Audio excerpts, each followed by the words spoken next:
de associação de resistores, a gente tem que lembrar primeiro do que são resistores. Vou falar passo a passo aqui para nós, tá? Do conteúdo do nosso segundo bimestre, vou fazer um breve resumo, aí depois eu apago e depois eu faço tudo aquilo que a gente precisa, tá? Ó, do nosso segundo bimestre, nós estamos começando a ver circuitos elétricos. Galera, um circuito elétrico, ele é representado por uma malha. O que é uma malha, professor? Uma malha são fios, tá? Eu vou pegar esses fios, não vou fazer igual o fio que você fica lá na sua casa, eu deixei ele todo embaralhado, não vou fazer isso, tá? Eu vou deixar ele mais organizado. Vou dizer que aqui eu peguei um fio e coloquei ele quadrado, para ficar mais fácil. Ah, professor, posso pegar um fio e fazer um círculo? Pode. Posso pegar um fio e colocar um emaranhado, professor? Pode. Não tem problema. Pode, tá? Mas vamos facilitar a nossa vida, pelo amor de Deus. Tem tanta coisa para complicar. Vamos deixar quadrado para ficar bonitinho, tá? Mas se professor, eu quero fazer redondo, faz, não tem problema, tá? Então isso aqui vai ser minha malha. Uma malha é um circuito elétrico, e para ele funcionar, ele precisa de 3 elementos básicos. Se não tiver esses 3 elementos básicos, fica difícil funcionar.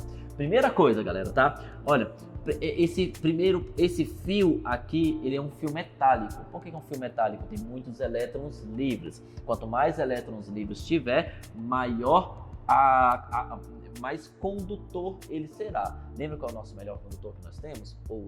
Seria muito bom se todos os fios aqui desse circuito fossem de ouro. A coisa linda que seria. Mas não é, tá? Normalmente é cobre.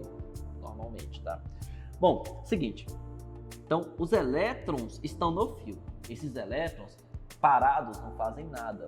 Para eles conseguirem produzir eletricidade, produzir energia elétrica, esses elétrons precisam se mover. Como é que eu faço esses elétrons se moverem? Aí eu crio, bem aqui, ó, em algum lugar do meu circuito, eu crio isso aqui, ó, que a gente vai chamar de diferença de potencial. Lembra que quando nós estudávamos no primeiro bimestre potência elétrica, não chegamos muito a ver, tá? É basicamente isso, tá? É o seguinte, galera, eu vou colocar aqui uma bateria, uma fonte, melhor dizendo. Todas as vezes que vocês visualizarem DDP, é a mesma coisa de uma fonte, é a mesma coisa de uma bateria. E é por isso que todas as vezes que isso aparecer, eu preciso identificar a quantidade de volts que ela tem. Vamos colocar, por exemplo, 12 volts. Pronto, é uma bateria de 12 volts. Acabou, depois disso é fácil, tá? Olha, o que essa bateria vai fazer? Ela tem uma diferença de potencial. Lembra que um polo é positivo, outro polo é negativo? Como é que funciona esse esquema, tá, galera? Os elétrons, essa diferença de polos vai forçar os elétrons a circularem. Então, os elétrons, eles vão ser obrigados a circularem. Eles não vão poder ficar parados. Então, eles vão ter que andar. E quem vai fazer os elétrons se moverem? Aqui, ó, bateria, tá? A bateria vai fazer eles se moverem, tá? Bom, os elétrons se movendo no fio, vou dizer que vão se mover desse sentido, tá? É um sentido convencional. Os elétrons se movendo no fio, eu represento com a letra I. Perdão. A DDP eu represento com a letra U. U vale 12V, 12 volts, tá? I é a corrente elétrica. A corrente elétrica, galera, é a quantidade de elétrons que estão passando naquele fio por cada segundo. Pensa como se fosse uma tubulação de água, sabe?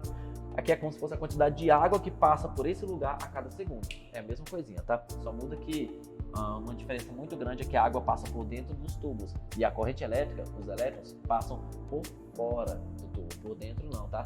Por dentro do campo elétrico é nulo. Então aqui, ó, os elétrons estão passando por fora do fio. Se esses elétrons saírem daqui e voltarem para cá com carga, galera, tá difícil esse negócio. Vai dar o quê? Um curto-circuito. Vou lá, tem uma tomada, vou lá fazer isso aqui numa tomada? Não pode, né? Um curto-circuito na alta. Alguma coisa tem que arrancar a energia desses elétrons. Como é que essa coisa vai arrancar? Eu vou colocar aqui, então, uma dificuldade onde esses elétrons passam. Essa dificuldade, eu represento ela assim, ó, desse jeitinho, tá? Pode ser assim, pode ser assim, ó. Não tem problema, tá? O importante é que vocês entendam. Isso aqui são dificuldades para o elétron se mover no fio. Essa dificuldade, eu vou dar um nome estranho para ela. Chamo ela de resistências. Então, tem uma resistência, eu tenho duas resistências aqui, certo? O que são resistências? É todo aparelho. Tudo que consegue sugar a energia elétrica é uma resistência elétrica. Muito simples. Então, aqui, por exemplo, eu estou usando aqui um bastão aqui de luz, ó. Não sei se vocês conseguem observar, mas aí nesse bastão de luz que eu estou usando aqui, ó, bem aqui, ó, que é uma bateria, ó. Essa bateria, galera, o que tem nessa bateria? Elétrons. Esses elétrons, essa bateria, vai mandar os elétrons se moverem. E esses elétrons se moverem vai passar aqui, ó, por esse lugarzinho aqui, ó, tá? Aqui eu tenho vários, se eu diminuir a potência aqui para vocês conseguirem enxergar, ó. Aqui eu tenho vários e vários LEDs, tá, galera? Ó, esses LEDs aqui, ó, esse, ó, tá vendo? Ó lá como ficou bonitão. Esses LEDs, cada LED que tá aceso aqui, galera, é uma resistência. Só que olha a quantidade, vocês não vão conseguir ver. Olha a quantidade de LEDs que tem aqui, ó. Ó, pronto. Olha a quantidade de LEDs que tem aqui, ó. Muito LED.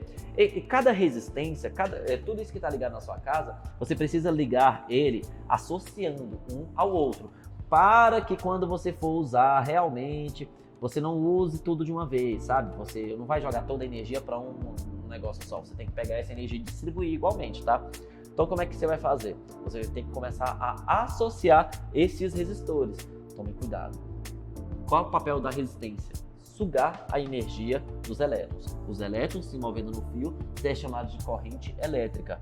Quem gera a corrente elétrica? Quem manda os elétrons se moverem no fio? A bateria, a nossa fonte, a nossa diferença de potencial. Bom, então essas resistências aqui eu tenho que saber associar elas, tá? E aí depende muito do meu circuito. Eu vou esquecer agora essa parte, eu vou deixar de canto a parte da corrente e a parte da diferença de potencial e vou focar só nos resistores, tá? Eu vou esquecer essa parte, vou deixar de canto essa parte aqui, vou deixar de canto a corrente elétrica também, a DDP, e eu vou focar só nos resistores, tá? Para que a gente consiga ver certinho como é que eles são associados, tá? Calma que tem umas regrinhas massas. Olha lá, ó. Voltamos então. Seguinte, ó. O importante é que eu entenda a diferença entre a associação em série e a associação em paralelo. Mas, galera, eu tenho que entender que normalmente os circuitos são mistos. O que significa dizer? Normalmente aparecem as duas formas, tá, galera? Eu vou afastar essa aqui. Normalmente aparecem as duas formas, tá, para nós. Então tome cuidado com isso, tá? Se aparecer as duas formas, a gente tem que saber como trabalhar com elas. Vou colocar então um circuito simples, em que aparece só 2 em série. Eita, agora é um. Vou voltar aqui para 2. E outro só em paralelo. Depois um misto, tá? Então, na associação em série, olha só. Aqui eu tenho o meu circuito. Vamos identificar os elementos do circuito. O que eu tenho aqui? O que eu tenho aqui? O que eu tenho aqui? O que eu tenho aqui? Isso, uma DDP. O que eu tenho aqui, ó? 2 resistores. Professor, e a corrente elétrica? Tá no fio, tá rodando, tá? Na associação em paralelo, mesma coisa. A diferença de potencial aqui é o início e o meu fim, tá? Eu só peguei essas perninhas aqui que estavam juntas e eu abri elas, tá? Ficaram assim, tá? O início e o fim. Ah, e aqui eu coloquei os meus 2 resistores. Então, olha, vamos pegar o fio e vamos seguir esse caminho.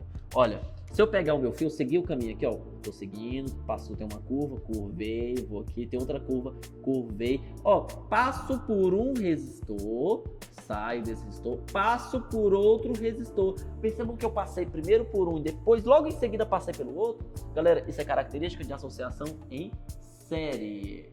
Ó, vamos lá. Aqui, ó. Meu circuito aqui, ó. Vou seguir aqui, ó. O início dele. Cheguei aqui, tem 2 caminhos a seguir. Tem por cima e tem por baixo. Vamos por cima primeiro. Por cima fui indo, passei por um resistor e cheguei aqui, ó. Pessoal, aqui tem 2 caminhos a seguir? Não, gente, aqui já é o final. Então, lógico que você vai pro final, tá? Pronto, cheguei no final. E o outro caminho, professor? Também tem que seguir, Zé. Ó, então vem aqui, passa pelo outro resistor e chega aqui, ó, curvei pro final. Percebam que, ó, veio a corrente elétrica, os elétrons que vêm caminhando, eles vêm aqui no fio, chega bem nesse ponto, o que eles fazem? Eles se dividem, vão uma parte por cima, outra parte vai por baixo. Dividiu, essa quantidade de elétrons passaram pelo primeiro resistor e outros elétrons passaram pelo segundo resistor, chegam aqui, esses elétrons se juntam novamente e chegam ao final do caminho. Em números, tá? Vem 100 elétrons, 50, 50, passam aqui, 50, 50 junta de novo e chegam 100. Saíram 100 e chegou 100. Na natureza, nada se cria, nada se perde, tudo se transforma. Chegou lá, tá? Então, na associação em série é muito fácil. Os 2 resistores estão seguidos. Na associação em paralelo, eles estão paralelos. Um não toca no outro. Toma cuidado com isso, tá? Pessoal, como é que fica? Vamos colocar alguns números aqui pra gente ver como é que se trabalha esses resistores, tá? Deixa eu dar uma pausa aqui primeiro. Tá gravando. Vou colocar aqui então esse resistor, ele tem uma resistência medida em ohms, tá? É esse símbolo aqui, ó. Tem uma resistência igual a 2 ohms e esse outro tem uma resistência igual a 3 ohms. Esse aqui é a mesma coisa, tá? 2 ohms e esse aqui 3 ohms. Vou fazer assim para ficar bonitão, tá? Pessoal, o que é esse ohms? É a unidade de medida de resistência. Toda resistência é medida em ohms. Essa letra grega que eu vou desenhar aqui para apagar, ó. Aqui, assim, ó. Ômega, né? Ômega. Fechou. Então tá aqui, tá? Olha, como é que eu faço para trabalhar com essas duas resistências? Não tem como eu fazer cálculo com duas resistências. O meu cálculo envolve apenas uma resistência. Então, quando aparecer mais de uma resistência, eu tenho que pegar essas várias resistências e simplificar somente em uma, para achar o que eu chamo de resistência equivalente, tá? Uma resistência equivalente é uma resistência para representar várias resistências que estão ali ao redor, tá? Então é muito simples. Como é que eu faço para trabalhar resistência equivalente em série, tá?